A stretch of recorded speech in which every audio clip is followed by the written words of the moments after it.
জাতীয়তাবাদী ছাত্রদল একটা প্রগতিশীল সংগঠন হিসাবে এবং দেশের অতন্ত্র প্রহরী হিসাবে আমরা জনাব তারেক রহমানের দেশ গঠনের এই কার্যক্রমকে এগিয়ে নেওয়ার জন্য এবং এই আজকের যারা শিক্ষার্থী তাদেরকে উদ্বুদ্ধ করার জন্য এই কার্যক্রম শুরু করেছি।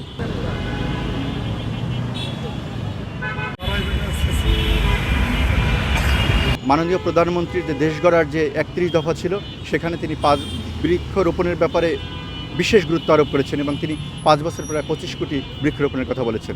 আমি মনে করি সেখানে বাংলাদেশের জাতীয়তাবাদী ছাত্রদল সবচেয়ে বড় ভূমিকা পালন করতে পারবে, কারণ বাংলাদেশ জাতীয়তাবাদী ছাত্রদলের একেবারে গ্রাম থেকে একেবারে প্রত্যন্ত অঞ্চল পর্যন্ত তার ইউনিট রয়েছে। সেই ইউনিটের মাধ্যমে তিনি এই বাংলাদেশ জাতীয়তাবাদী ছাত্রদল সবচেয়ে গুরুত্বপূর্ণ ভূমিকা পালন করতে পারবে এই বৃক্ষরোপণে।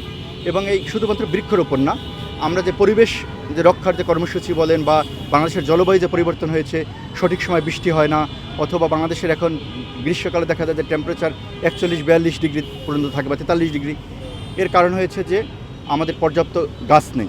এবং তিনি আরেকটা কথা বলেছেন যে গাছের মাধ্যমে এটা আয় করা সম্ভব।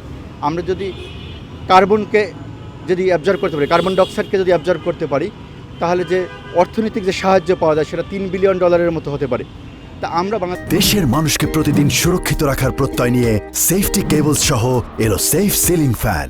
জাতীয়তাবাদী ছাত্রদল একটা প্রগতিশীল সংগঠন হিসাবে এবং দেশের অতন্ত্র প্রহরী হিসাবে আমরা জনাব তারেক রহমানের দেশ গঠনের এই কার্যক্রমকে এগিয়ে নেওয়ার জন্য এবং এই আজকের যারা শিক্ষার্থী তাদেরকে উদ্বুদ্ধ করার জন্য এই কার্যক্রম শুরু করেছি।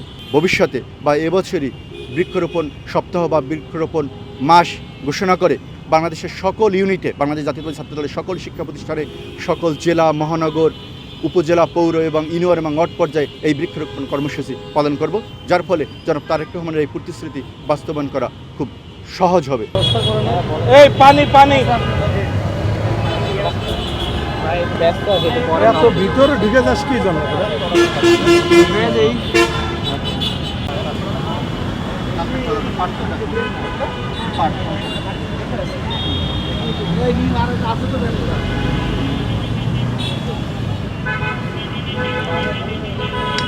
হাতে কি হয়েছে?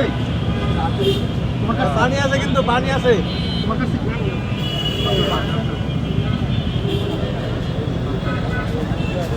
পানি রাখবো, কিন্তু পানি এই যে ভাই রেডি আছে।